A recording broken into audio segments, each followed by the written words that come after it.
Então, eles são um casal que nós conhecemos não há tanto tempo, mas o tempo que nós temos ficado juntos ali em São Paulo uma vez por ano, é um encontro de paternidade, e eles vão se apresentar, né? Tem o currículo deles, e a gente se vê por lá, a gente troca experiências lá, também tem um pessoal que frequenta lá esse grupo uma vez por ano, 2 dias, né? Por ano, e tem sido um tempo muito precioso lá também, e a gente vendo o perfil e aquilo que eles trabalham, eles também são pais por adoção, eu falei, cara, tem que levar o Juarez lá para repartir um pouquinho, e a esposinha dele, a Maria, para repartir um pouquinho daquilo que eles... Sim. Obrigada, esposinha. Tá bom? Sejam bem-vindos, se apresentem, fiquem à vontade. Depois você se apresenta? Sim. Tudo bem? Som? Eu estou me sentindo chique. É esse aqui ou esse? Acho que os dois. Os dois? Tem que ser os dois? Não, se você quiser, aqui daí você vai ter que falar bem não. Então, os dois, tudo bem? Tranquilo? Sentindo chique, né, com esse aqui. Gente, boa tarde. É um prazer muito grande estar com vocês aqui. Eu não sei se ele falou, nós somos de Londrina, né? Viemos ontem. Hã? Terra boa, né? Pé vermelho. E eu sou psicóloga, sou casada com o Juarez há 31 anos, tenho 3 filhos, a Thaís com 30, o Davi com 25 e a Giovana com 11. Ela sempre diz que é 12, mas é 11, ela vai fazer 12, né, em maio. E tem um neto, o Isaac, de 2 anos. Mas assim, falando da Giovana, né, que a Giovana é a nossa filha adotiva, é a filha do coração, é a filha que pra gente assim tem sido um grande presente, né? E quando nós casamos, nós já falávamos em adotar uma criança. Quando os nossos filhos, o Davi, o mais novo, tinha 19, nós conseguimos, né, a adoção da Giovana. Ficamos 3 anos na fila esperando. Mas quando a Giovana, quando a psicóloga nos chamou no fórum e disse assim, olha, tem uma criança assim, assim, dentro das características que vocês colocaram, vocês querem? Ah, gente, mas imediatamente, vamos vê-la, nós queremos essa mesmo, vamos vê-la, fomos até o lar, né? Mas quando eu vi a Giovana, a experiência que eu tive foi a mesma quando tem o parto, que pega aquela criança e coloca aqui perto, é a mesma sensação, né? Então eu digo, não tem diferença. E aí com as experiências, né, e até hoje que a gente tem percebido, não tem diferença no que do filho biológico e do filho adotivo, né? A diferença é o tanto que essa criança caminhou, que ela vivenciou algumas situações difíceis de rejeição, não é? Mas assim, tem sido muito boa a experiência. Que mais da nossa apresentação? Sou psicóloga, trabalho na Secretaria Municipal de Educação em Rolândia. Faço avaliação psicoeducacional, e isso também tem mexido muito com a gente, que depois eu vou falar mais para frente, uma experiência que nós temos vivido, né, recentemente por causa disso. Eu acho que faz 5 anos que eu trabalho lá, mas Deus me colocou lá para eu vivenciar especialmente esse momento agora, que é um segredinho que eu vou falar depois, tá bom? Não sai enquanto isso. Mas o nosso tema, então, são os estilos parentais e o amor incondicional para a formação de crianças integralmente saudáveis. Então, assim, nós vivemos num mundo que está muito louco, não está? Vocês têm sentido a cada dia a pressão, a dificuldade que nós estamos vivendo? Quebrou a cadeira. Ele é muito forte. As dificuldades que nós estamos vivendo em todos os sentidos, né? Então, se a gente pensar com relação à família, a família está cada vez mais disfuncional. E aí nós vemos as consequências nas crianças, nos adolescentes, nos jovens de modo geral por causa disso, né? Então, por exemplo, se a gente pensar, milhões de bebês são mortos por ano. Eles não têm, né? Então essa grande quantidade não tem nem o direito de nascer. Mais ou menos a 46 minutos, um jovem comete suicídio no nosso país. Então a gente vai vendo consequências cada vez mais graves. Então assim, as pessoas estão cada vez mais insensíveis. umas às outras, né? Coisas que eram assim tão absurdas, né? Na questão da moralidade, hoje está assim tão normal e tão normal acontecer, né? E aí a gente vai percebendo, se não prestar muita atenção, nós também vamos ficando insensíveis para as coisas, para o outro, né? E quem que mais sofre diante dessa situação toda que a gente está vivenciando nesses dias? As próprias crianças, né? Então as crianças, elas estão mostrando comportamentos que demonstram que elas estão pedindo socorro cada dia mais.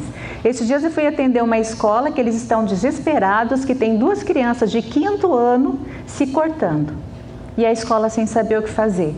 A hora que a gente começa a investigar, a família é completamente disfuncional, né? Então esse comportamento de automutilação, eu preciso ficar no controle do tempo, tá? Que era uma coisa que eu ia falar, só vou falar 20 minutos, depois do Juarez também mais 20. Então assim, a família é completamente disfuncional e a escola desesperada sem saber o que fazer, né? Então, a escola está com uma proposta de conversar com os pais, de falar a respeito para ajudar essas crianças. Mas a gente tem visto cada vez mais difícil. Se pensarmos no homicídio,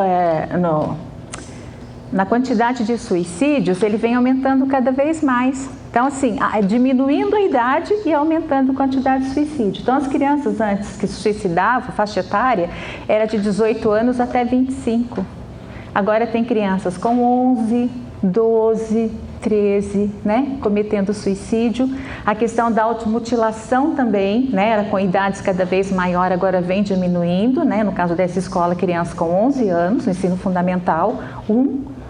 Então, tudo isso mostra pra gente o quanto que as crianças, jovens e adolescentes estão pedindo socorro, né? E o quanto que nós precisamos nos sensibilizar, né? E voltar o nosso coração, a nossa vida, o nosso hábito, todo o nosso estilo para isso.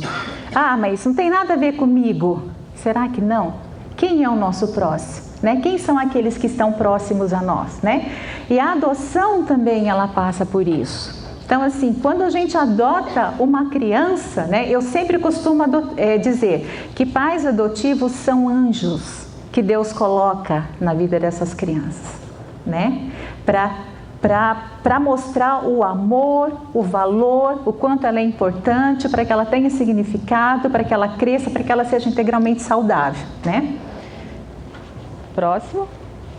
Já falei um pouquinho sobre isso, né? Gente, se por acaso eu falar alguma coisa que não ficar muito claro, porque o tempo é curto, a gente tem que falar muito rápido, por favor, nos procurem depois ou no momento de, né? Pode um pouco mais de 20 minutos. Pouco mais de 20 minutos? 30 para cada um. 30 para cada um? Tá bom. Pode falar 40. Pode falar 40? Ele quer fugir. Próximo. Então, assim, a nossa fala e a nossa experiência, elas estão pautadas nesses 3 livros. Esses 3 livros, assim, para nós, eles são referência, tá? Então, esse primeiro livro aqui, ele é excelente, a gente sempre indica que os pais tenham. É de uma psicóloga chamada Paula Inês Gomide Cunha. Cunha Gomide, ela é daqui de Curitiba, ela fez um trabalho no educandário, né, por muito tempo. E ela vai falar exatamente sobre regras e limites, tá? Então, assim, esse vai ser o foco meu e do Juarez aqui. Então, ela fala de 5 estilos parentais, 7 estilos parentais, né? Positivos, 2 positivos e 5 negativos. Eu vou falar sobre os positivos e o Juarez sobre os negativos. Esse livro, As 5 Linguagens do Amor das Crianças, é maravilhoso. Eu não canso de ler esse livro, porque assim, ele ensina, né? A base da educação da criança é o amor incondicional que nós precisamos ter, né? E esse, As 7 Necessidades Básicas das Crianças, é maravilhoso também esse livro. Nós temos um projeto da universidade nas escolas, lá em Londrina, e nós sempre usamos esses 3 livros, tá? Que é assim, e na nossa prática, né, é isso que acontece. Não tem como fugir, né, desses assuntos, desses temas que esses autores trazem. Próximo. Então, esse autor do livro das 7 Necessidades Básicas da Criança, ele vai falar, né, que O que a criança precisa? Criança de modo geral, independente se é o filho biológico, se é o filho adotado. O que é base? O que tem que ser base para a criança? Sentido de significado, né? Como que ela vai adquirir esse sentido de significado? Com elogios, com você apontando as coisas boas que ela faz, dando pista, orientando, mostrando que essa criança é importante. Ele conta uma história de uma criança que o pai estava limpando o carro, encerando o carro com todo cuidado. Ela dizia: nossa, pai, esse carro é importante para você, né? E o pai falava: filho, eu tenho que cuidar muito desse carro, porque um dia quando eu precisar vender, esse carro estará muito valorizado, eu vou ganhar bastante dinheiro. Aí a criança pensou e disse: pai, eu acho que eu não tenho tanto valor assim, né? Estão muito tristes. Então, o tempo todo, eles vão avaliando, né? O quanto eles têm significado para nós. E ele dá, assim, várias pistas, né? Para a gente trabalhar com a criança no dia a dia, para que ela tenha esse significado, para que ela se sinta importante. A criança também precisa de segurança. Ela precisa ter esse sentimento de pertencer, de pertencer a alguém, de pertencer a uma casa, de pertencer ao pai, à mãe, aos irmãos, né? Aceitação, ela precisa desenvolver a aceitação, amar e ser amada, ela precisa de elogios, disciplina, que tem a ver com treino, e precisa de Deus, né? Nós não vamos falar com muito detalhe sobre todos esses tópicos, porque não dá tempo, mas assim, à medida que nós estamos falando sobre o modelo moral positivo e negativo e o amor incondicional, nós vamos voltar a citar algumas coisas daqui, tá bom? Então, tudo isso vai acontecendo como? Na prática, no dia a dia, no relacionamento, com tempo de qualidade, né? Com um olhar muito especial para essa criança. Quando ele fala de Deus, só voltando, né? Muito interessante, porque assim, ele fala muito que às vezes na educação da criança, no treino, na disciplina, os pais dizem assim: se você fizer tal coisa, ou se você deixar de fazer, Deus não vai te amar. Deus vai ficar com raiva de você, ele vai ficar muito bravo. Daí ele diz: que Deus é esse que nós estamos ensinando para os nossos filhos? Será que ela vai amar esse Deus? Né? Então, muito cuidado com isso, mas ele explica muito bem. Próximo. Então, expressão do amor condicional. Como é que a criança vai saber que ela é amada? Só se a gente disser: eu te amo. Eu te amo todos os dias. O amor, ele é muito abstrato. Mas para que ele se torne concreto, o que é preciso? Prática, demonstração, não é? E aí esse autor, ele vai dizer o seguinte: como que nós vamos demonstrar este amor para os nossos filhos a cada dia, que tem que ser um amor incondicional? O amor incondicional, a criança precisa sentir o seguinte: eu sou amada, independente do que eu faço. Não é pelas coisas que eu faço que eu sou amada, independente disso eu sinto quanto os meus pais me amam. E ele diz o seguinte: nós vamos demonstrar esse amor para os nossos filhos através de 5 linguagens, né? Essas 5 linguagens, elas são importantes, nós devemos praticá-las todos os dias, mas tem uma delas que será principal para a criança. Então, primeira linguagem, toque físico. Segunda, palavras de afirmação, qualidade de tempo, atitude de serviço e presente. Então, toque físico, toda criança, né? Todo adolescente, todo jovem, é lógico que depois que eles chegam na pré-adolescência, eles já não querem, né? Eles já ficam arredios ao toque, principalmente na frente dos outros, mas eles sentem necessidade do toque físico, né? As meninas, às vezes, chegam na pré-adolescência, a gente começa a arrumar o cabelo, né? Fazer a unha, né? Então, agradar de outras formas. Mas o toque físico, ele é importante, principalmente se a linguagem principal da criança é essa, tá? Crianças, por exemplo, que foram abusadas, né? Elas têm muita resistência ao toque físico, né? Então, você vai pôr a mão assim, ela percebe que já vai tocar, ela se esquiva, né? Palavras de afirmação, é isso mesmo, é elogio, é falar do quanto a criança faz determinada coisa que é importante, que é boa, é encorajamento, né? E esse autor, ele fala dessas linguagens para a criança, para o jovem, para o adolescente e para o casal, né? A gente também, como casal, sente a necessidade dessas 5 linguagens, né? Qualidade de tempo, gente, é uma coisa que está tão precária dentro das famílias nesses dias, né? Às vezes os pais trabalham tanto, correm tanto e a criança fica sem tempo. Mas é uma linguagem do amor que a gente precisa observar se ela está sendo usada ou não e praticar mais na nossa casa, né? E principalmente se a criança tem essa linguagem como a linguagem principal. Se não é praticada, se não é vivenciada, ela não se sente amada, né?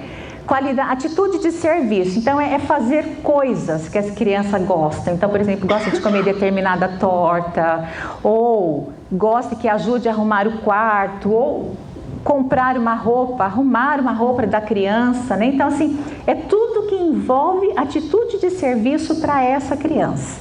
Presente, outra coisa séria, né? Não é comprar a criança com presente. Não é fazer barganha com a criança. Se você fazer determinada coisa, eu vou te dar esse presente, né? Esse presente é por isso que está ali no dedinho mais pequeno, né? Ali, o menorzinho de todos. Por quê? É uma forma de dizer para a criança, olha, eu estive em tal lugar, vi esse presentinho, esse detalhezinho, esse objeto, eu lembrei de você. Né? Então é uma forma de dizer, eu lembro de você o tempo todo, mas nesse dia, nesse lugar especial, tá? Então assim, a pessoa que tem essa qualidade de presente, você pode dar uma caixinha enrolada com um lacinho para ela, parece que você deu o maior presente do mundo, né? Então essas 5 linguagens do amor, usada no dia a dia, elas que vão demonstrar para a criança que ela é amada, tá? Próximo, então, é o estilo parental. Só voltando na linguagem, então não terminei. Tá. O amor incondicional, ele deve ser o primeiro processo do nosso relacionamento com os filhos, independente da idade deles, tá? Ele vai dizer o tempo todo, esse autor, assim, resumindo o livro dele, ele diz, toda criança tem um tanque emocional. E esse tanque emocional, ele precisa ser preenchido com amor incondicional. Então, quando nós usamos o amor incondicional através das 5 linguagens, a criança vai se sentir amada. E quando ela se sente amada, é mais fácil para nós corrigirmos, para nós estabelecermos regras e limites, porque a criança precisa de muito amor, mas ela também precisa de limites. Ela precisa de regras, né? A autoestima da criança, por exemplo, como é que a gente vai trabalhar essa autoestima da criança? Usando as 5 linguagens do amor, o amor incondicional, com palavras, com gestos, com ações, tá? Próximo, então. Tá tudo bem? Tá dando para entender? Tranquilo? Então, o estilo parental é isso que a Gomide vai dizer o tempo todo, né? Que a criança, na prática, no dia a dia, no estabelecimento de regras com ela, eu estou falando de criança, mas vocês entendam que eu estou falando também de jovem, de pré-adolescentes e adolescentes, de modo geral, tá? Então, o estilo parental é um conjunto de práticas educativas utilizadas pelos pais com o objetivo de educar, socializar e controlar os comportamentos dos filhos. Então, ela diz exatamente isso. São 7 estilos parentais. 2 estilos, né? Duas variáveis são positivas. Então, quais são? Monitoria positiva e modelo moral. 5 negativas. Monitoria negativa, negligência, abuso físico, punição inconsistente, disciplina relaxada. Então, quando a Gomide faz a pesquisa com os adolescentes infratores lá no educandário, ela levanta essas variáveis, tá? Fazendo a pesquisa daí com eles. Então, isso quer dizer o quê? O que ela diz? A monitoria positiva e o modelo moral, eles vão contribuir junto com o amor incondicional para que a criança tenha um desenvolvimento saudável, tá?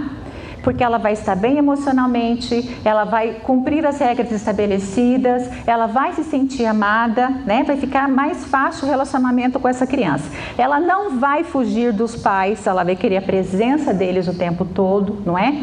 E o negativo, volta, os estilos negativos, né? Ela diz o seguinte: esses estilos, essas variáveis, quando usadas com muita frequência, vai contribuir para que a criança tenha comportamento antissocial, tá? E comportamentos de risco, comportamentos que ela tenha que chamar a atenção dos pais, que ela tenha que chamar a atenção dos professores, para que ela se sinta importante, para que as pessoas deem atenção para ela. Então, por exemplo, uma criança que o tempo todo ela está fazendo uma coisa para mostrar atenção, para que você perceba, né? Ou para que os pais percebam e os pais não veem isso, ela vai começar a mostrar comportamentos inadequados. Para dizer, olha, eu estou viva, eu estou aqui, eu existo e você não está percebendo, né? Então, o que é importante? Nós observarmos o seguinte: quais desses nós estamos usando mais com os nossos filhos? E às vezes, né, e muito certo, na educação, no relacionamento com eles, isso vai perpassar pelo nosso relacionamento como casal, tá? Porque o sentimento de segurança, de pertença da criança, envolve muito o quê? O relacionamento dos pais.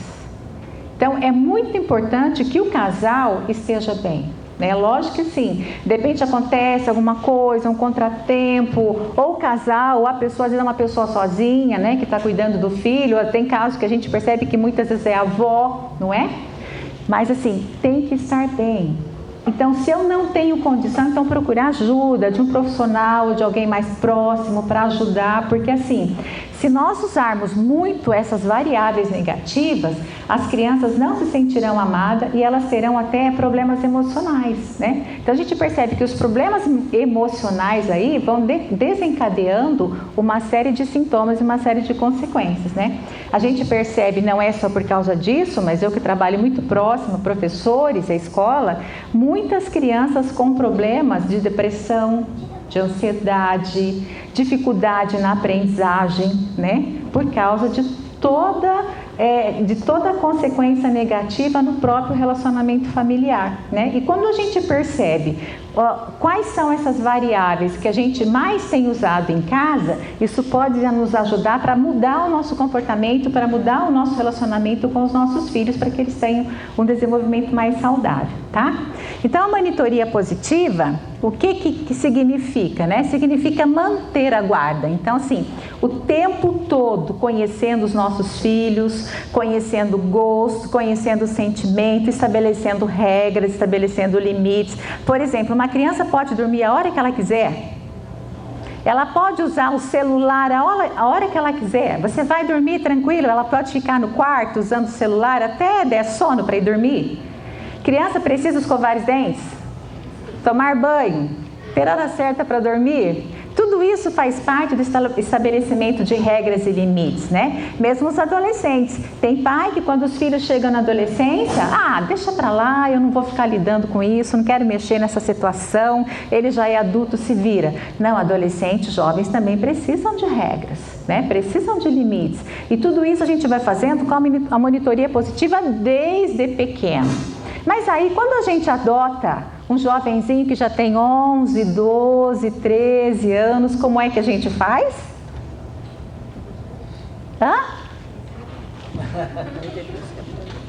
Oi? Deveria ser do mesmo jeito. Deveria ser do mesmo jeito. É isso mesmo, tá? Então, está na nossa casa, é lógico, gente, que a gente não vai chegar impondo, né? Quando se impõe, quando bate de frente, a gente fala que a criança vai ter comportamento de autocontrole. Ela vai tentar também se defender, ela vai tentar se revidar. Então, por isso a monitoria positiva é importante, porque se o tanque emocional dessa criança está cheio, ela se sente amada, vai ser mais fácil para estabelecer limites e regras, né? Na nossa casa nós temos um filho de 25 anos. Não é porque ele tem 25 anos que ele vai sair fazendo o que ele quer, não, ele tem que obedecer às regras da casa, tá? O horário dele chegar em casa é até 00:30 no máximo. Ele não chega, a gente está ligando o celular, quando você tá? Que hora você vem? Né? Então eu já falo assim, a mãe mais emocional, né? Na maioria dos casos, eu falo, filho, tô tão preocupada com você, você não chegou ainda, tá na rua até essa hora, venha para casa. Aí ele fala, mãe, tô chegando. Então assim, é importante essas coisas, né? Então precisa de limites, precisa de regras, mas com amor e o amor incondicional, tá? Então isso vai fazendo diferença, porque com a monitoria positiva nós estaremos trabalhando o quê? Autonomia psicológica, regras e limites consistentes, demonstrando afeto, gerando intimidade na relação dos filhos. A gente vai ver o contrário. Quando não se tem a monitoria positiva, vai ter a monitoria negativa, ou a supervisão estressante, que o Juarez vai explicar depois, né? E aí vai fazer com que os filhos fujam de nós, fujam da nossa presença. Eles vão buscar todas as estratégias para se distanciarem dos pais. Aí vai afetar a comunicação, o relacionamento, o emocional, né, das crianças, tá? E o outro estilo positivo, outra variável positiva é o modelo moral. Tá? Então, para os filhos, independente da idade, independente de ser biológico ou ser adotado, não adianta dizer faço o que eu mando, não faço o que eu faço. Porque o tempo todo eles estão observando o nosso comportamento. Como é que você se comporta no trânsito? Como é que você se comporta numa situação de conflito? Como é que você se comporta com aquele vizinho que às vezes te tira do sério? Como é que você se comporta no emprego? Tudo isso eles estão observando. Então, essa variável ela é baseada no exemplo, né, que é a família, que os pais dão para essa criança. E aí vai ensinando valor, né, conceito de valores, a moral.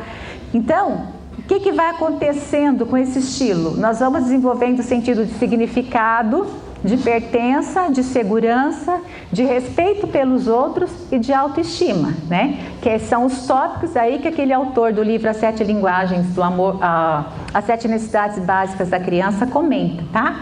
Então, esses dois estilos, monitoria positiva e modelo moral, eles são importantes, né? A aplicabilidade deles cada vez mais, né? Na nossa casa, no nosso lar, para desenvolver a criança de modo saudável, tá? Agora o Juarez vai falar dos negativos.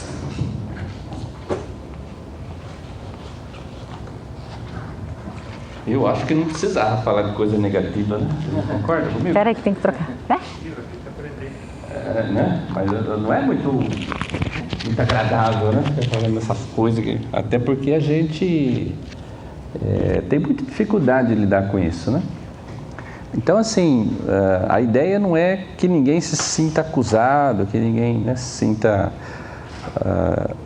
um termo que se usava há um tempo atrás aí, né, cocô do cavalo do bandido, né? A ideia não é essa, tá? A ideia é só lembrarmos de algumas coisas que fazem parte da nossa natureza, né, nós como seres humanos, e aí na condição de pais, e que nós precisamos aprender ou reforçar, porque provavelmente todos vocês já sabem, talvez relembrar, né, e reforçar, e com muita paciência com a gente mesmo e trabalhando essas questões devagarzinho, né?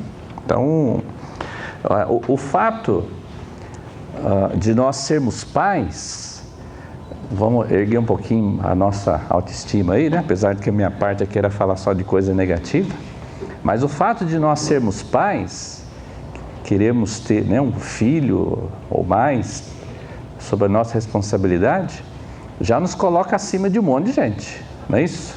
Então, vamos dizer assim, nós temos alguns créditos, e é nesse sentido que não é se conformar com essas dificuldades de lidar com os filhos, mas entender que nós assumimos uma função ou uma condição que pouca gente hoje quer assumir, e cada vez menos. Provavelmente todos vocês sabem que grande parte dos países europeus está com declínio na população. E quanto maior as condições econômicas e sociais do país, menos eles querem saber de criança. E por quê? Por causa desse grande desafio aqui, né? Ter um ou mais filhos dentro de casa significa reconhecer que nós temos comportamentos em relação às pessoas, e no caso da relação com os filhos é muito mais grave, né? E que esses comportamentos eles vão fazer muito mal para essas pessoas que dependem de nós. Então, o que grande parte das pessoas estão preferindo hoje? E aí, claro que muitos jovens, mas não são só jovens não, tem gente de mais idade também, estão preferindo ter um cachorro. Não tem nada contra cachorro, eu gosto de cachorro. Não dentro de casa, mas eu costumo dizer que cachorro dentro de casa sou eu, né? Então, mas assim, a pessoa às vezes ela prefere, não é que está errado o teu animal de estimação, né? Mas às vezes ela troca um filho, ela troca, né? Inverte a prioridade, né? Por conta dessas dificuldades. Porém, todavia, entretanto, tudo aquilo que é difícil, que dá trabalho, que exige, né, muito de nós, é que nos faz pessoas melhores. Todo tipo de facilidade, todo tipo de situação que nos coloca de modo confortável, nos impede de crescer, nos estagna, né, como seres humanos. Para aqueles que acreditam em Deus, é por isso que Deus estabelece disciplina, né, na relação com Ele como Pai. Não é porque Ele é mau, é porque as dificuldades que foram criadas, né, com as coisas do jeito que elas caminharam por escolha do homem, elas nos aprimoram. Então aí a importância de pensar nessas coisas. Mas no caso específico dos estilos parentais, não tem só essa dimensão. Conforme a Maria colocou aqui, né, a doutora Paula Gomide, ela conviveu quase 10 anos aqui no ex-educandário de Curitiba, né, década de 70. Não sei quem leu aquele livro Menor Infrator, né, que ela escreveu, teve várias edições também.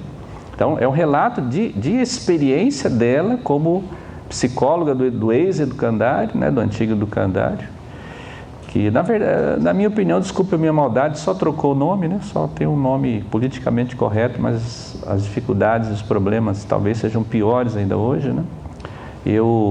Lá na UEL, eu orientei uma monografia de um educador do educandário lá de Curitiba, há uns 10 anos atrás, e pelo menos há uns 10 anos atrás as coisas estavam ainda muito complicadas, né? Então o que ela identificou são alguns comportamentos que é difícil a gente perceber, alguns comportamentos negativos, e que são esses comportamentos, se eles estiverem na relação com os filhos numa intensidade muito grande, eles vão gerar o menor infrator. O título do livro tinha esse objetivo, né, de fazer os pais entenderem isso. Ninguém tem o objetivo de criar um filho infrator, né? Deus do livre, né? A gente quer criar um ser humano, educar um ser humano que seja pelo menos melhor que a gente, né? Mas esses comportamentos, eles acabam gerando isso na criança quando eles estão em excesso, quando eles são muito fortes, né? Quando eles superam a monitoria positiva e o modelo moral. Eles vão acontecer? Claro que vão, nós somos humanos. Esse livro, o Inventário de Estilos Parentais, que está expresso de uma maneira mais simples nesse livro que a Maria colocou no início aí, né? Pais presentes, pais ausentes. A tese dela é os estilos parentais, e ela escreveu esse livro para traduzir numa linguagem mais simples para nós, né? Esse material tem um teste, depois para a gente verificar como é que nós estamos com isso aí, né? Se o que está prevalecendo na nossa relação com os filhos são mais os estilos, são mais as variáveis negativas ou positivas. Lá na UEL, conforme a Maria colocou, o projeto que nós temos lá de extensão com as famílias nas escolas para discutir essas coisas, que ele funciona desde 2004, no final de 2003, né, a partir mais intensamente desde 2004, inclusive ele está encerrando agora em 2019. Se o Bolsonaro e o senhor Rato deixarem, o ano que vem eu me aposento, né? Então nós estamos fechando o projeto esse ano. E só abrindo mais um parênteses, né? Nós fizemos pedimos para as pessoas que estiveram atuando no projeto, né, como alunos há 10, né, 12 anos atrás, que escrevesse alguma coisa sobre o que isso causou neles, e muito interessante, né, algumas contribuições que nós recebemos, né? Do impacto que teve essas discussões nos alunos, nós queríamos saber dos alunos. E aí tivemos a grata experiência de uma aluna que se tornou diretora de uma escola lá próximo de Londrina, de um município próximo de Londrina, que na condição de diretora agora nos chamou para poder fazer o trabalho lá com os pais, né? Então, fechando parênteses aí, né? Esse teste ele vai mostrar para nós o que está prevalecendo, né? Como é que é essa variável, como é que são essas variáveis da nossa relação com os filhos. É um teste que se faz individualmente, né, cada criança. E quando nós fizemos o teste com os nossos filhos, logo que ela lançou, o teste dela foi em 2006, se não me engano, né? Eu, na época, eu achava que eu era, né, um pai assim, né? Perfeitão, né? Bonitão, fazia tudo certinho, né? E, inclusive, assim, eu sugiro para vocês, quem quiser, né, fazer esse teste. Não é que só isso que vai definir o que a gente é, mas é uma experiência interessante. Lá no projeto nós fazemos também. Esse livro ele não é caro, é um livro que ele foi subsidiado, né? Então acho que está na faixa de R$25, ele vem com teste. Vocês podem fazer, depois, se precisarem de ajuda, entrem em contato com a gente, depois a gente retoma aí o e-mail, né? A gente pode ajudar vocês também. Nós só não trouxemos porque ele exigiria mais tempo, teria que aplicar para os filhos também, né? Então, no nosso projeto a gente demora 3, 4 encontros, né, para poder fechar isso. Mas nós estamos à disposição para, se vocês, né, quiserem fazer, a gente pode colaborar, né? A distância é possível, né, ajudar também. Mas só contando a minha experiência. Então, na época eu achava, nós só tínhamos os nossos 2 filhos mais velhos. A Thaís acho que estava com uns 16 anos. Bom, é só calcular aí, né? 2006 são 13 anos atrás, né? Então a Thaís ela estava na adolescência e o Davi tinha 25 menos... Bom, o Davi era menorzinho, né? O Davi, não lembro a idade dele. Nós ainda não tínhamos a grata experiência da filiação por adoção, né? Com a Giovana. Inclusive, deixa eu fazer um outro parênteses aqui, tá? Eu, pessoalmente, coisa minha, tá? Eu não gosto de me identificar como pai por adoção. Tá? Então, assim, eu não falo fora um ambiente específico desse, né, onde a gente se reúne sendo pais por adoção e por ter orgulho disso e por, né, fortalecer um ao outro e querer ajudar um ao outro, mas em ambientes onde as pessoas, onde os objetivos são outros, a gente procura dizer, olha, nós temos 3 filhos e ponto final, né? Porque na nossa experiência, conforme a Maria colocou, não tem diferença. A questão da criação do vínculo pai e filho independe de ser por adoção ou não. Claro que, como ela colocou, essa carga que a criança traz de outra família, ela vai interferir um pouco, sim, né? Mas esse vínculo que é criado na relação com o filho independe de ter essa...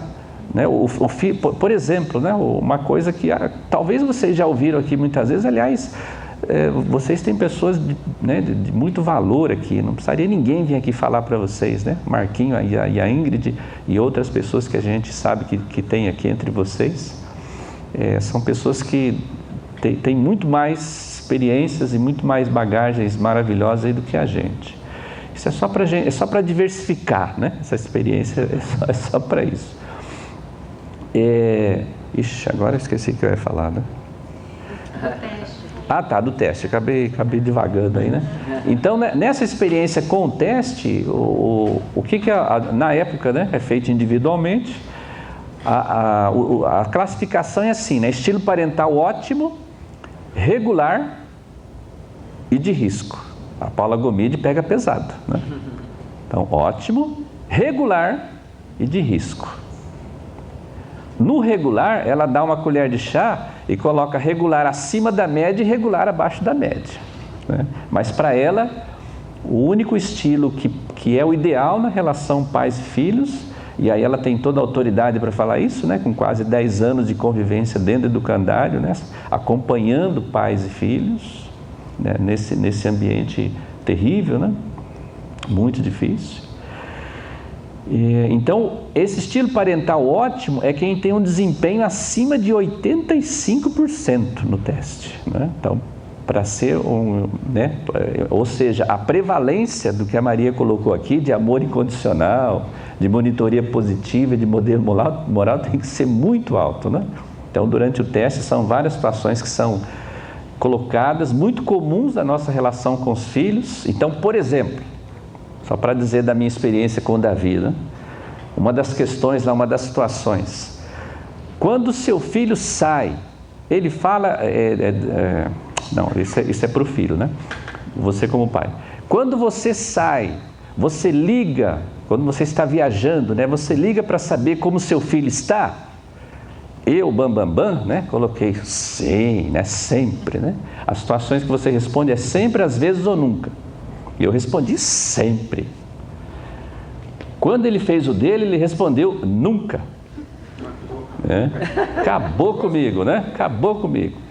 Mas para resumir a história, no fim das contas, a Thaís, a nossa filha, me classificou como regular acima da média, nem com ela cheguei, né?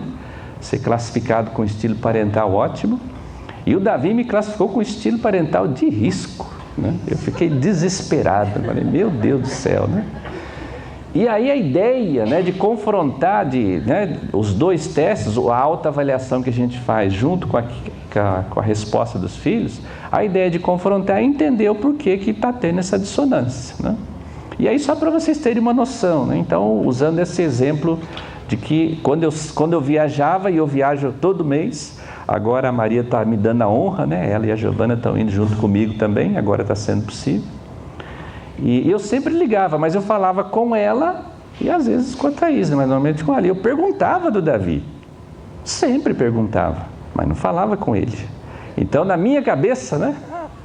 Eu estava sempre querendo saber como é que ele estava. Só que eu não falava com ele, então eles diziam, não, nunca, né? Não falava comigo, né? Percebam que são coisas pequenas, aparentemente pequenas, mas que na cabeça e no coraçãozinho da criança faz uma diferença muito grande. E aí nós, como adultos, mesmo a gente sabendo de um monte de coisa, né, conhecendo um monte de coisa, no dia a dia e nos detalhes a gente acaba não prestando atenção. Então são detalhes, tá certo? Então o grande desafio é identificar esses comportamentos e não se desesperar. Tá certo? Se nós conseguirmos identificar isso em nós, e se vocês são normais como eu, todos vocês vão ter isso, né? Espero que vocês sejam normais como eu. Então, assim, identificar que nós fazemos essas coisas, gente, já é uma grande diferença, já faz uma grande diferença. Nós já estamos na frente aí de muita gente, porque o grande problema é as pessoas não identificar isso, elas acharem que o problema é sempre da criança, é sempre do filho, né? É ele que não entende, é ele que, né? Ele é que é ingrato, ele que, sabe aquela coisa que ninguém aqui faz? Eu faço tudo por você, você não reconhece, eu sei que ninguém faz isso, só eu e a Maria, né? Então, quando nós não conseguimos enxergar essas coisas, é essa mensagem que a gente passa para a criança, né? Como se o problema fosse ela. Claro que ela tem culpa, sim, mas a responsabilidade maior é nossa. E aí como que nós vamos vencer isso? Enchendo o tanque né? Vocês estão percebendo que eu estou fugindo de falar de coisa negativa aqui, né? Então vocês estão percebendo, né? Enchendo o tanque emocional da criança, dos nossos filhos, independentemente da idade.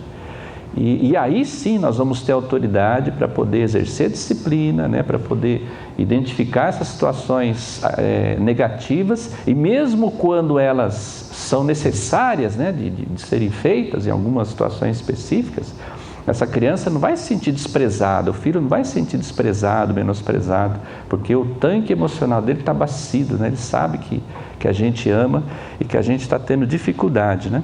Então, a supervisão estressante, a monitoria negativa, é o contrário do que a Maria falou, né? Então, eu sei que vocês não fazem isso, né? Mas ficar o tempo todo no pé da criança, mas não dos filhos, né? Mas não no sentido de preocupação com eles, mas muito mais, sabe aquela coisa de desencargo de consciência? Eu não sei se vocês acreditam nisso, mas tem pais que acham que dar o celular para a criança vai controlar a criança, vai controlar o filho quando estiver longe, né? Tem gente que acredita nisso, né? E a doutora Paula Gomide, ela coloca o filho, independentemente da idade, ele desliga, fala que está em outro lugar, né? Deixa na caixa postal, é ilusão isso, né? Então não se trata de ficar pegando no pé, de ficar criando uma situação de hostilidade e de embate o tempo todo. Isso não vai resolver, isso não demonstra para a criança, para o filho, que a gente está preocupado com ele, né?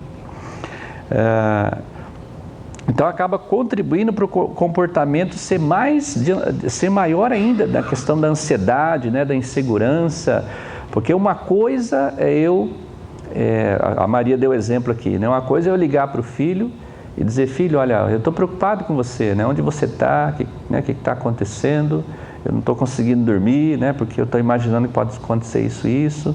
E a outra coisa é ligar: ô seu sem vergonha, né? O horário de você chegar é tal hora, você não chegou ainda. Será possível? Eu vou ter que tirar, no caso do jovem, né? Porque no caso do nosso filho, 25 anos, né? Eu vou ter que tirar sua carta de motorista, né? Vou ter que esconder a chave do carro. Bem que não daria para a gente fazer, porque o carro é dele, né? Então não teria jeito. Estão percebendo as duas situações? Então, assim, na condição de ficar pegando no pé, seria monitoria estressante. Eu não passo a informação que eu estou preocupado com o filho. Agora, na condição de dizer que o meu foco é ele, né? Inclusive, quando ele tem um combinado com a gente, né? No caso dele, é o horário dele de chegar em casa, e os amigos acham isso absurdo, né? Como que pode um rapaz de 25 anos não poder passar a noite fora de casa? Não pode.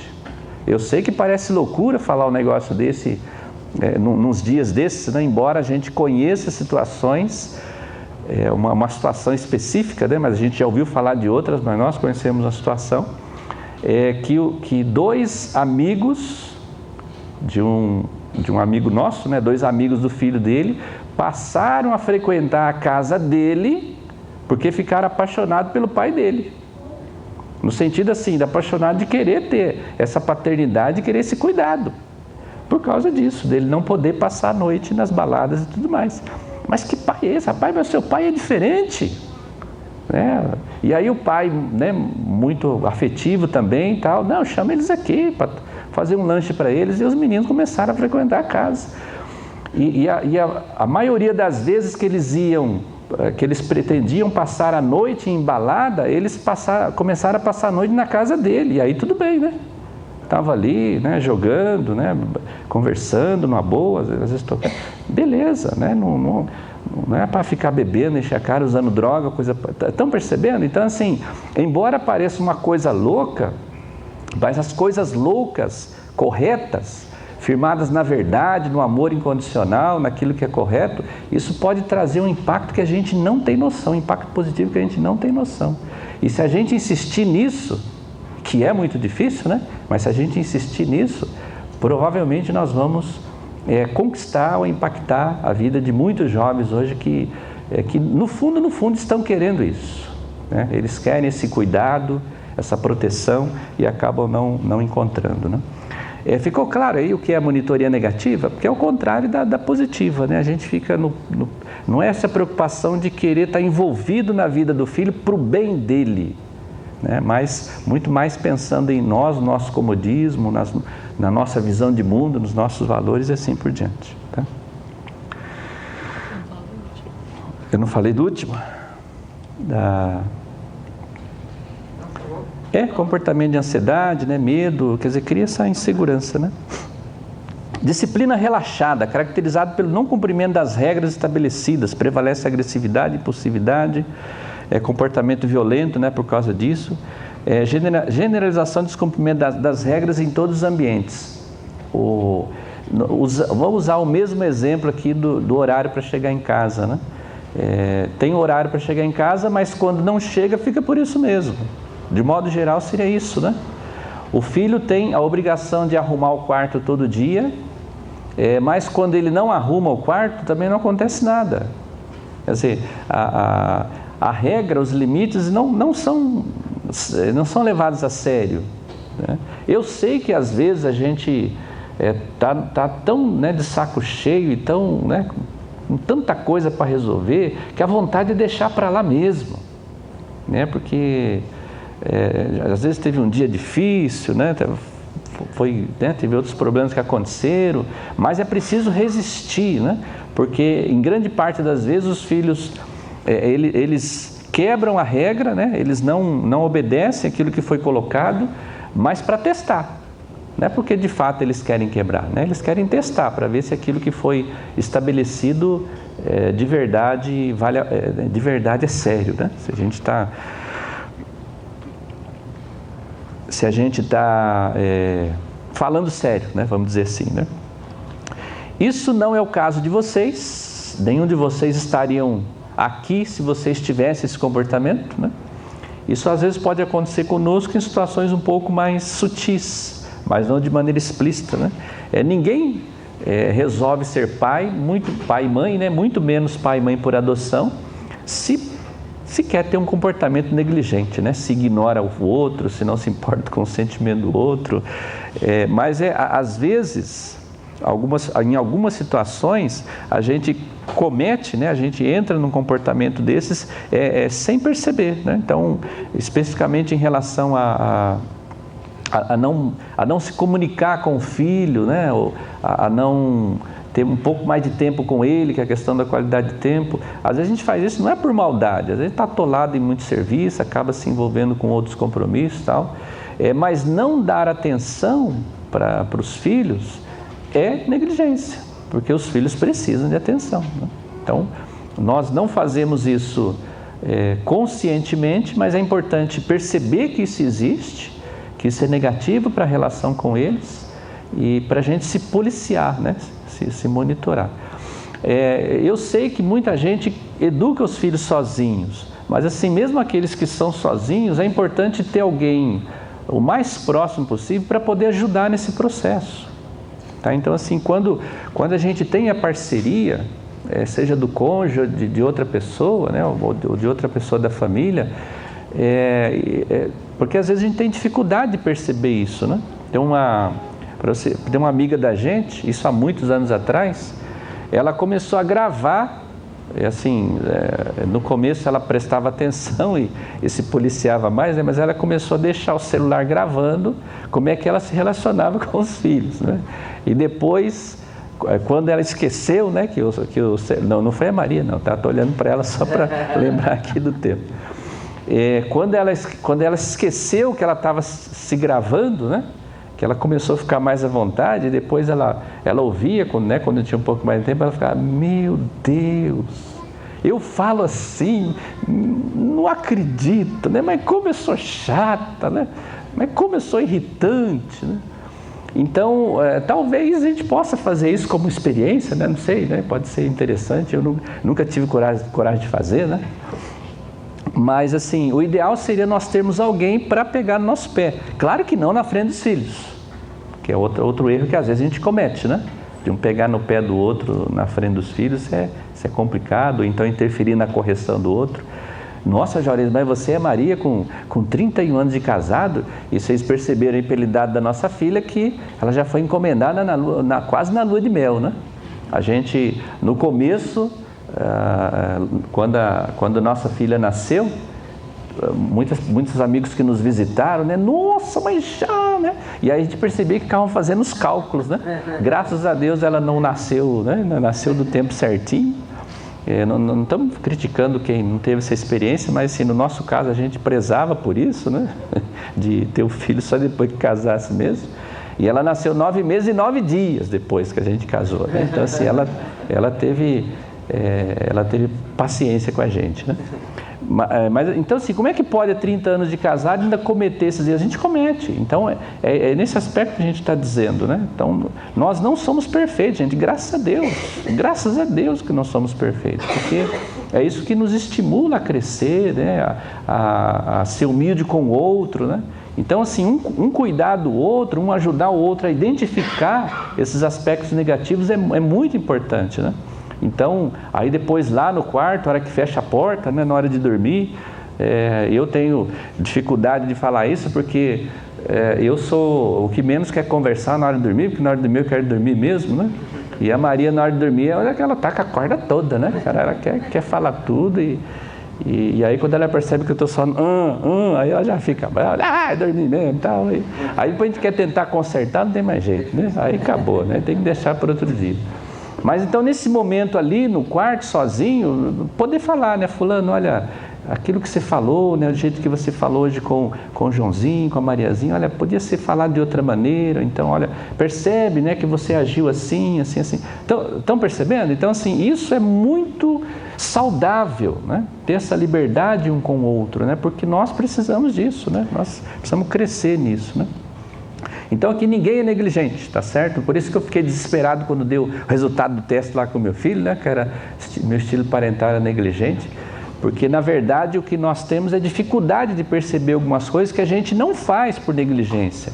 A gente faz porque não tem a dimensão ainda de que isso pode prejudicar a relação com os filhos, né? Esse outro aspecto também, né? O abuso físico, dificilmente a gente vai cometer abuso físico. Às vezes, quando a criança é muito pequena, às vezes a gente até, a doutora Paula Gomide, para o desespero do pessoal aí, né, da lei da palmada, né, e dessas concepções, para o desespero dessa turma, a doutora Paula Gomide, com toda a experiência que ela tem, né, e ela já se aposentou e tudo, ela não é exatamente contrária ao castigo físico, ela só faz uma série de advertências e de cuidados que a gente tem que ter em relação ao castigo físico, né? Então, não bater no rosto, não machucar a criança, mas há situações específicas em que é preciso uma correção mais enérgica, né? Às vezes conter a criança, né? Numa situação da própria violência da criança, não é isso? Porque se uma criança pequena, no caso, porque é uma criança grande, um pré-adolescente, você não vai bater de frente, né? Mas infelizmente tem, né? Eu ouvi inclusive a semana passada o caso de um pai que deu um tapa no rosto, né, de um filho de 21 anos, né, conhecido da gente, né? E como não era para ser diferente numa situação dessa, o menino disse que ia matar o pai, né? A gente conhece mais ou menos a relação, né? E a gente acredita que isso não vai acontecer, né? Mas uma situação de desespero em que você faz uma coisa que jamais poderia ser feita, né? Agora, a criança, né, 3, 4 anos de idade, vai fazer show lá no mercado, né? Claro que tem pessoas que têm as suas outras estratégias. Eu já vi uma pessoa deixando lá a criança se estribuchando no chão, saindo, escondendo. A criança, na hora que percebeu que estava sozinha, ficou desesperada e aí começou a chorar para querer a mãe, né? Casou correndo atrás da mãe, ficou quietinha e não aprontou mais nada. Claro que há estratégias diferentes de uma correção física mais enérgica, né? Nós tivemos que corrigir fisicamente, né, a palmadinha no bumbum, sem a fralda, com todos os nossos 3 filhos, inclusive a Giovana, né? Se ela estivesse aqui, ela já ia fazer aquela carinha dela, é verdade, né? Porque ela nasceu, a gente costuma usar o termo nascer também, né? Ela nasceu para nós com 4 anos, 7 meses e 1 dia, né? O dia que nós fomos conhecê-la, ela fazia 1 dia, né, que ela tinha completado 4 anos e 7 meses. Então, essa idade, nesse período, depois que passa a lua de mel da adoção, né, depois que passou aquela lua de mel ali da adoção, que a criança começa a ficar mais à vontade, né, e no último, deixa eu ver se esses 2 aí me amam mesmo, né? Então, assim, há situações em que você tem que ter uma investida, né, de uma correção física, às vezes um pouco mais enérgica, sem machucar a criança, né? Mas que tem que ter uma série de cuidados. A gente não pode fazer a correção física quando está nervoso, né? A criança tem que entender o que está acontecendo, você tem que conversar com a criança, dizer o porquê aquilo, né, que vai passar por aquela situação. Opa, está terminando aqui. No caso do Davi, por exemplo, teve uma situação, acho que ele tinha uns 3, 4 anos de idade, em que ele aprontou numa casa onde nós estávamos, numa visita, e aprontou muito, e chegou a um ponto que eu falei, se você continuar fazendo isso, quando chegar em casa você vai apanhar. E ele desafiou e continuou fazendo, né? E aí ele muito espertinho, né, 4 anos de idade, durante a volta para casa ele dormiu, né? Sei lá se dormiu mesmo, né? Mas ele dormiu. E até nessa experiência teve até briga com o casal depois, né? O casal depois até brigou, porque eu tive que acordar ele e bater, né? Porque Juarez, nossa, você é maluco, né? Que radicalidade. Foi o que eu disse para ele, né? Que se ele continuasse, quando chegasse em casa, claro, né? 2 palmadinhas na poupança, né? Mas, então, tudo isso para dizer que são situações extremas que pode acontecer e que a doutora Paula Gomide coloca que, tendo uma série de cuidados, que depois vocês podem ver com calma no livro, esse livro está disponível na internet, tá? Vocês podem baixar na internet, ele é bem fácil de ler, né? Muito tranquilo, depois vocês vão ver lá com detalhes, que o foco ainda é a criança, É diferente de uma situação, e não sei se vocês já presenciaram isso, eu presenciei recentemente, a mãe saindo da reunião de pais, a gente está muito na escola, né, e tem muita experiência com escola, arrastando a criança pelo braço, você vai ver quando chegar em casa, eu vou te matar, né? Você vai ver a vergonha que eu passei, olha o que você aprontou comigo. Você já percebe pelo discurso, né? Qual que é a preocupação? A vergonha que ela passou. Não é o fato da criança estar com dificuldade de aprendizagem, estar com dificuldade de comportamento na escola. A escola já é terrível, né? Nós sempre dissemos para os nossos filhos, e nós sempre estivemos na educação, né? Sou professor desde 1990, né? E nós nunca enganamos os nossos filhos. Escola é terrível. Escola não é lugar bom. Se fosse bom, não precisava ter grade, todo mundo preso, horário, né? Ter disciplina, ser obrigado, né? Onde é que lugar que é bom que é obrigado aí? Né? Vocês conhecem algum lugar que é bom que é obrigado aí? Então, nós nunca escondemos os demais, vocês vão estudar, é necessário, precisa ter experiência, tal, né? Então, a mensagem que acaba passando para a criança é que ela que é ruim, quando na verdade ela está em situação difícil de lidar, né? Ela precisa de ajuda, ela precisa de apoio, né? Então o foco é a criança. Então o abuso físico ele não pode ser feito para humilhar a criança com foco no interesse do adulto, numa situação em que a gente está nervoso, que a gente está descontrolado, enfim, né? Tem uma série de coisas que a gente precisa tomar cuidado para não tirar o foco, para não desvaziar o tanque emocional da criança, né? E por fim, eu acho que é por fim agora, né? Por fim. E por fim a punição inconsistente. A punição, eu sei que ninguém faz isso também, mas são situações em que você, se você está bem, você deixa a criança fazer o que ela quer, né? se você está em um estado de humor, você não, eu, tá? Aqui ninguém faz isso. Então quando eu estou num estado de humor tranquilo, quando está tudo bem, eu deixo a Giovana pintar e bordar, né? Quando eu não estou muito legal, eu pego ela e pego no pé e brigo, xingo, põe de castigo. Estão percebendo? Então, a punição inconsistente é isso. Eu corrijo a criança, eu estabeleço limites, estabeleço regras, quando eu não estou bem. É baseado no meu humor, na minha condição. É um pouco parecido com a situação que foi colocada anteriormente, né? O foco não é a criança.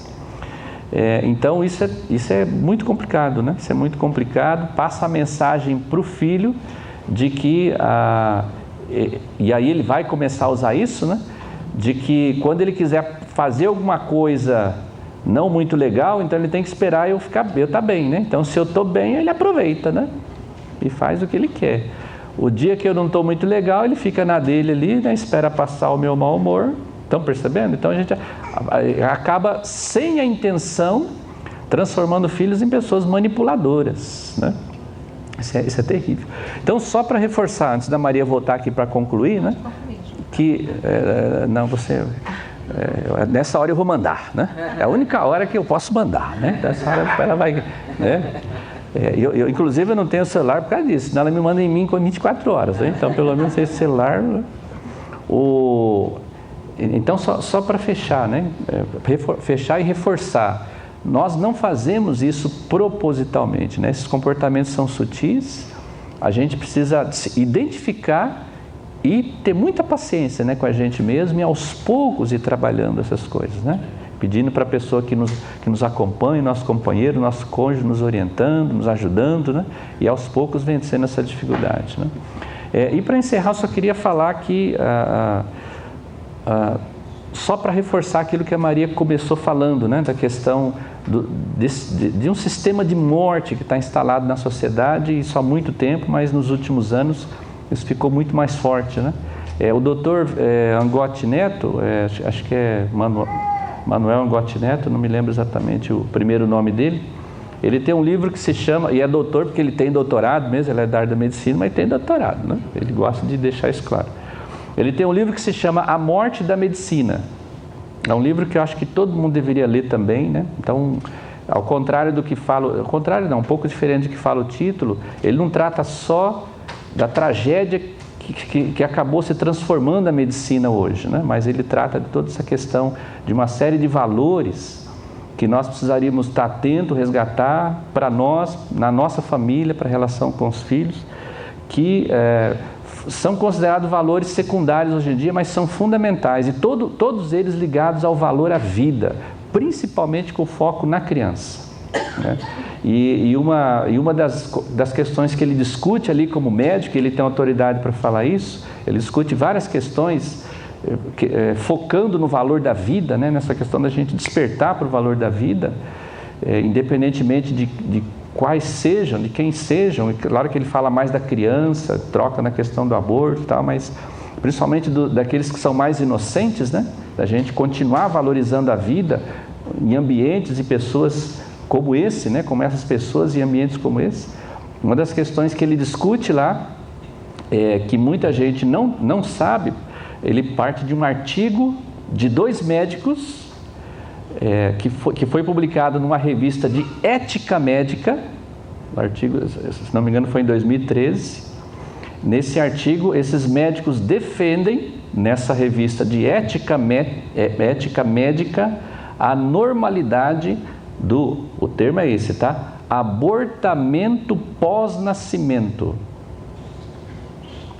Conseguiram entender o significado disso?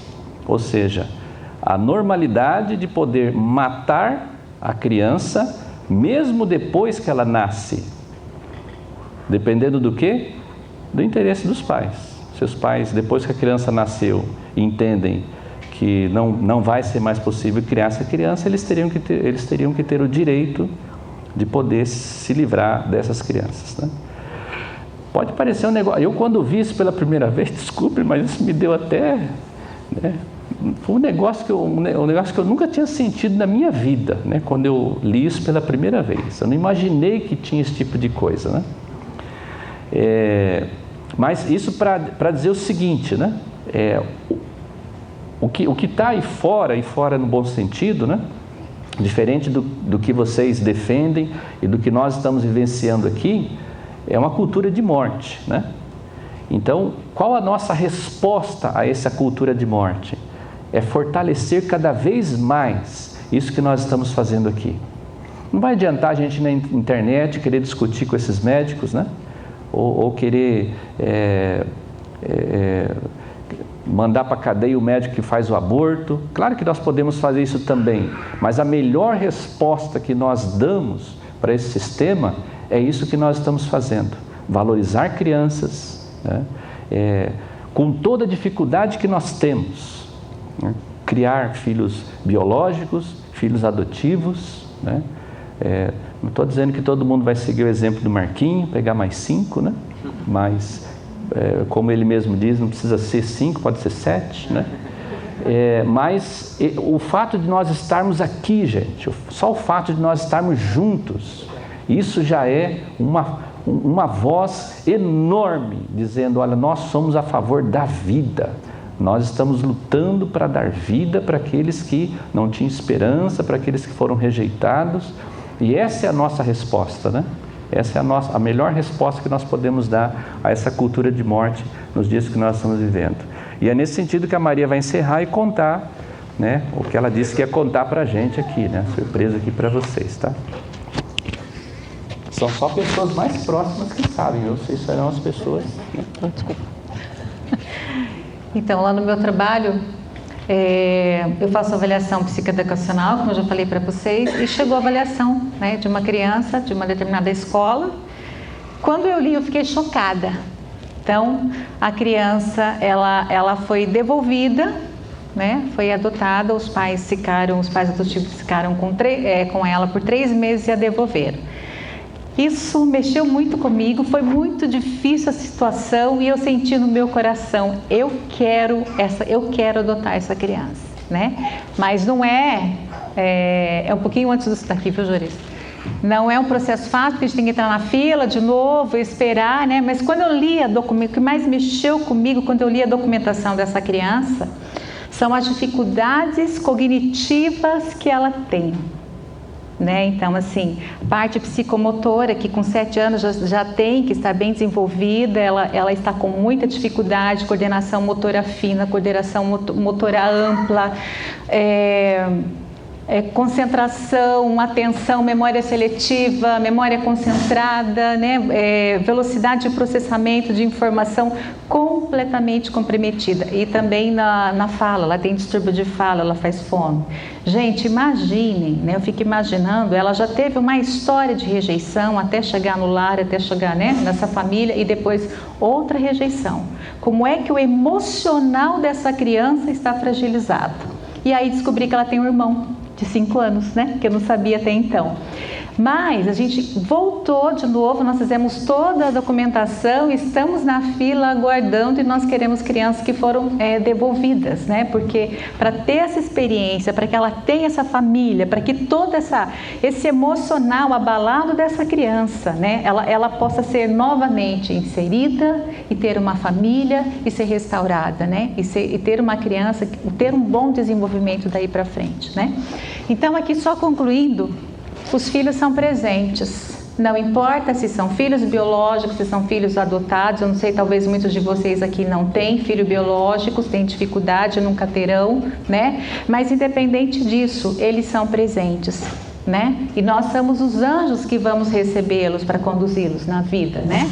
É dever dos pais ensiná-los em todos os aspectos, enquanto desenvolvem sua personalidade, temperamento e identidade. Educar é um processo longo e nenhuma criança vem com manual de instrução, não é? Quando a gente aprende a lidar com eles numa fase, aquela fase muda, vem outra completamente diferente, a gente perde o chão, né? O amor incondicional faz a diferença junto à aplicação dos estilos parentais positivos, e que Deus nos ajude nessa caminhada, né?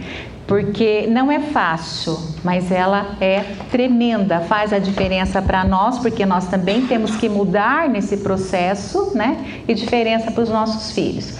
E aí eu deixo daí essa conclusão final, né? Perguntaram para a Madre Teresa o que tinha que ser feito para ter a paz mundial no mundo, e ela diz: vá para casa e ame sua família.